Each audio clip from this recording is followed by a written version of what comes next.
just gotta run.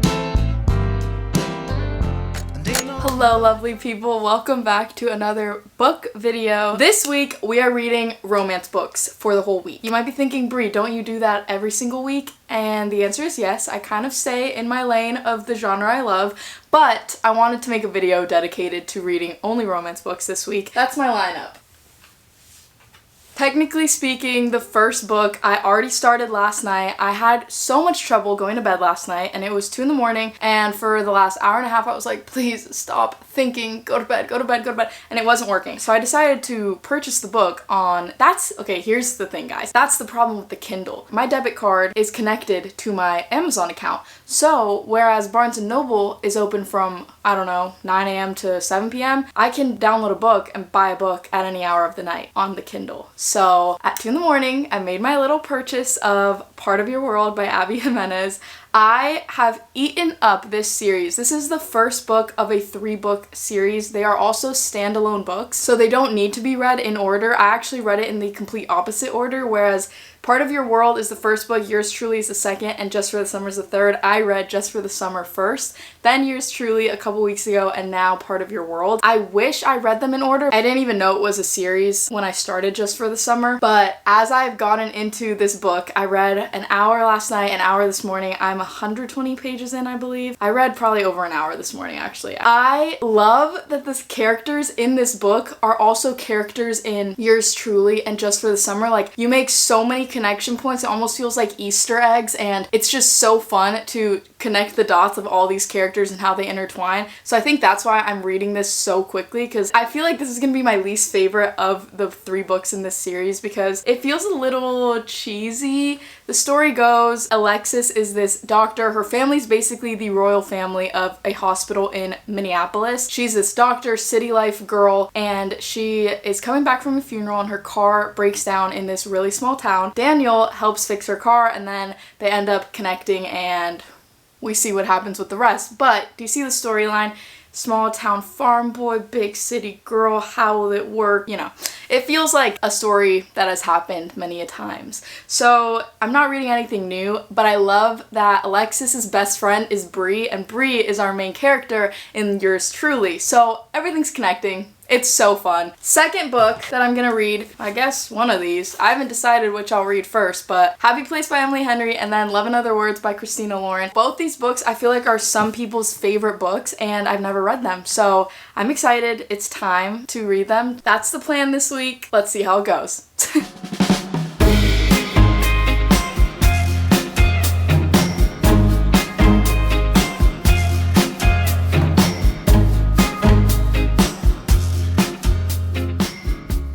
Update. I went on a drive to get a matcha and I'm now 52% done with the book. I went through 10 or 12 chapters on audiobook as I was driving.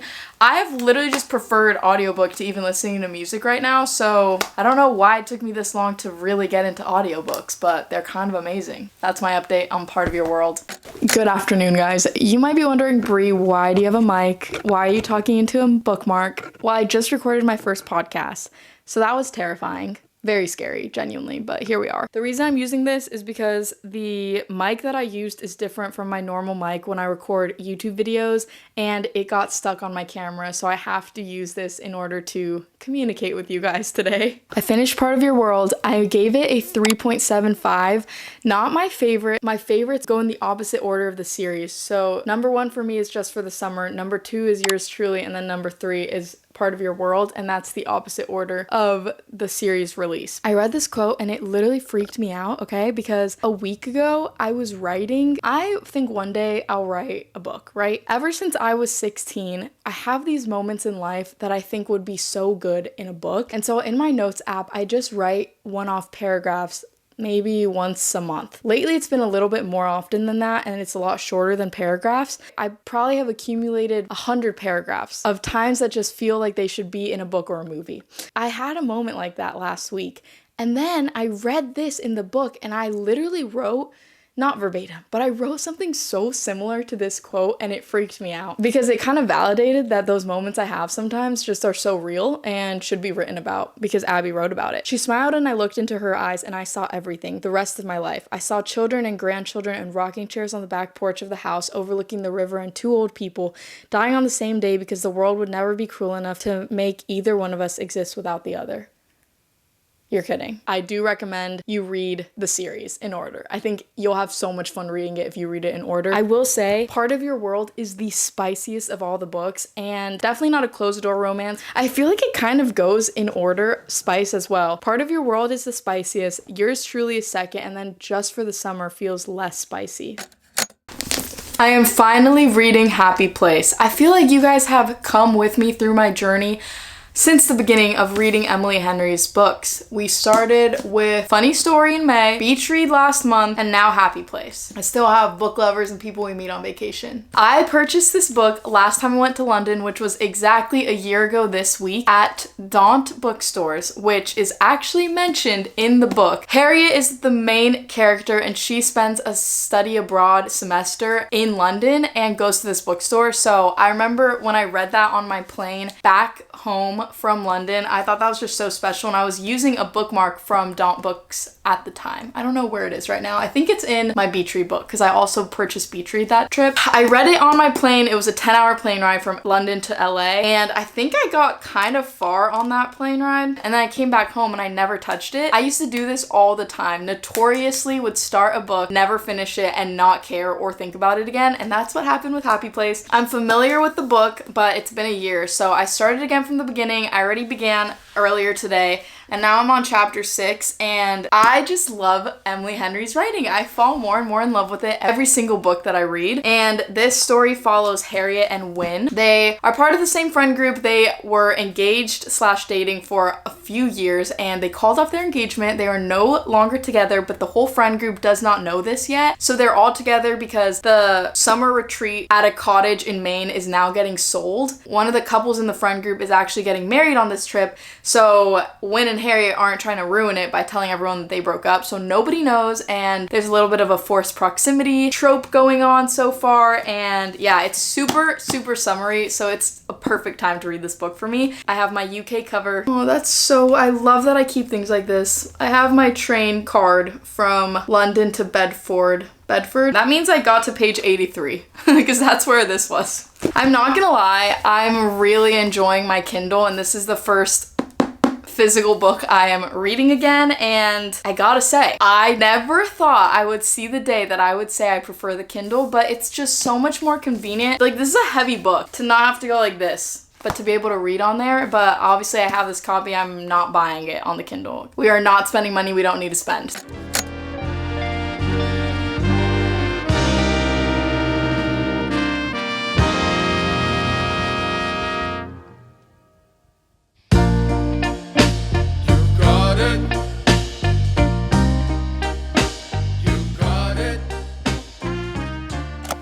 My hair looks crazy because Lyndon got a new job and I'm baking him a cake to celebrate. And I was just destroying the kitchen making that. But I have to come and say, I am currently reading 2 books at the same time. I know I don't actually enjoy doing this. I tend to really enjoy diving into one story at a time and just sticking it through. However, I have enjoyed reading this with my eyes and not listening to it on audiobooks so much that I don't want to disturb how much I've been enjoying reading Happy Place. But also, my new thing that I've been enjoying is listening to audiobooks while I'm driving. So I started Love and Other Words on audiobook, and I've gotta say, I'm really enjoying it so much. It reminds me so much of Every Summer After, but almost just the better version of it because I really didn't like Every Summer After, but super similar timelines of going from the past and then the present. And essentially Macy and Elliot are childhood friends. Macy's mother passed away, so her dad and her bought this vacation home, which is next door neighbors with Elliot's family. They become best friends, childhood friends to lovers, and something happens that we don't know what it is that causes them to be estranged for years. Then they run into each other and we'll see what happens. I'm enjoying it so much and I haven't read a page yet, but I've been listening to the audiobook and I feel like I'm in two different worlds because this is so summer romance vibes and this is so winter romance vibes. It takes place in October, so maybe that's why, but these are the books at the moment. You know what came in the mail? My bookmarks. I can't pretend I didn't already open 2 of the 3 designs, but I was freaking out and I needed to see them and touch them with my hand. But I did save 1 to open with you guys. They're literally so cute. I'm freaking out. This is the first one. They're double-sided. The front is stamps and the back just says reading with a cute little pattern. It's weird to see something you design on your iPad in front of your face. I posted on my Instagram story, Lyndon made a bookmark that said I heart my boyfriend, and my friend said you should do I heart books with the I heart New York font. So that's what I did. It's so cute. And the back has a little log for you to put the title and then you can fill out your star rating. Okay, this is the one that I waited to open. They're so cute, they're little bows. And the back says, have a good day. Here's my book. I also designed a sticker. If you remember what my Kindle looks like, I just put real stamps on the back. I thought it would be so cute to make a stamp sticker to put on the back of my Kindle. And then I was like, I might as well make some if other people want to buy them. I'm really excited. I just love creating and it's so fun to start a new thing. I've never made bookmarks before. Anywho, back to the book.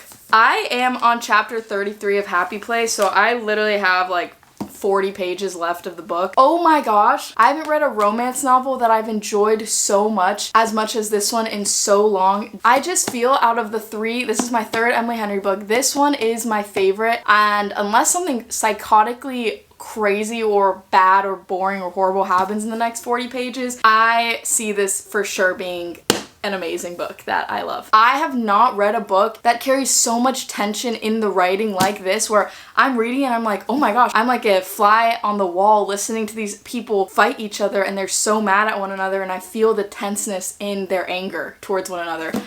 Literally so well written, so good. I can't believe I didn't finish it a year ago when I started it, but I'm so glad that I'm getting to read it now. So that's the agenda for today. I'm halfway through Love in Other Words. I'm so curious what happened between these two that made them not talk for 11 years when they were literally in love. The hook really has me hooked in, as you can see.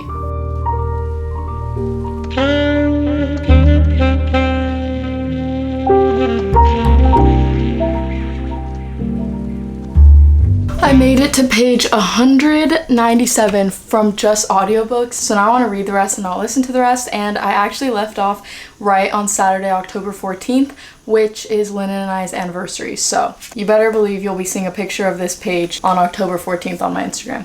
And now I get to use a bookmark. I read 28 pages and I think I'm done for right now.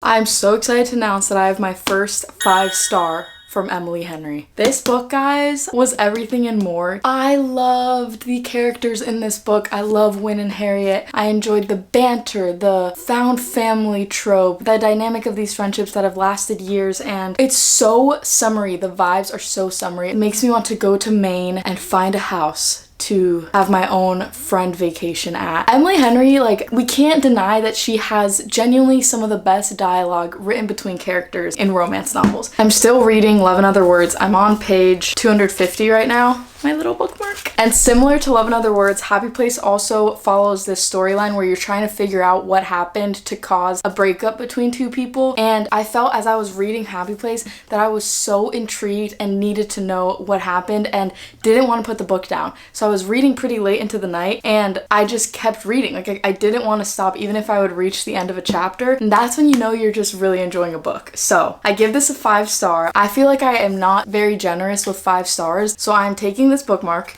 and I'm going to fill out my 5-star rating because I just want to have at least 1 5-star in case the rest are not on this bookmark.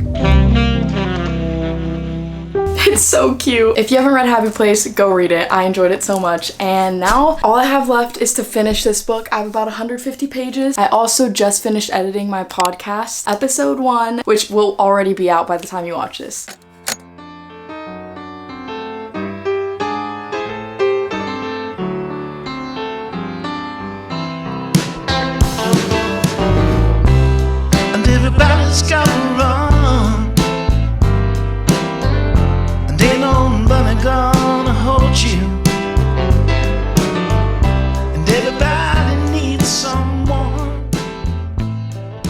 I have finally finished Love and Other Words. You might be wondering, where are you? This setup looks different. I'm house sitting and dog sitting right now, so that's why it looks like I'm not in my room, because I'm not. My goal was to read these romance books in 1 week, and it ended up taking 10 days. I blame this book, to be so honest. Let me just start with things that I loved about this book. I absolutely loved the last 2 sentences of this book. It tied such a beautiful bow over the whole story and alludes to things from earlier in the book. I also almost cried at the end because there is something so unexpected that you find out probably like 90%, 93% through the book, and I just wasn't expecting that to happen. The tropes we have going on are childhood friends to lovers, second chance romance. I think second chance romance could have such a redemptive, beautiful story, and this one didn't hit for me. I enjoyed it because I feel like I gave updates earlier when I was less than 70% through, and I was really keen and excited to figure out what happened that caused the 11-year gap in their relationship. And once I got about 70% through, I just got bored and I was over it, and I felt like I was spending too much time hearing about this 17-year-old girl's fantasies towards this guy. It was just a lot. I try to be really vague when I talk about books because I want to give the reader as much surprise as they can have, and I prefer it that way as a reader when I'm watching reviews. So the resolution I felt could have been solved so much sooner. It felt just dragged out. Also, the story alternates between them as kids in early high school, then high school, and then them in their late 20s when they reconnect. And Macy is our girl main character. I feel like I do not know her at all outside of her love for Elliot and her love for reading, which are great things, but I didn't feel like I got to know her as an individual character. I didn't love it, but it was really well written, and I understand why people love this book so much. It just didn't hit for me, so I give it a 3.5. It's definitely spicy, not closed door romance. I'm also just wondering, did this just blow up so hard on TikTok that that's why people love it so much? Like, it just got way too much attention, or did I miss something? Was it just not the book for me? All those things could be true. I really don't know. But yeah, 3.5. We did get a 5-star out of this video, so I'm content with that. If you want to shop my bookmarks or sticker, I will link it down below. Thank you for watching. I love you guys so much. See you soon.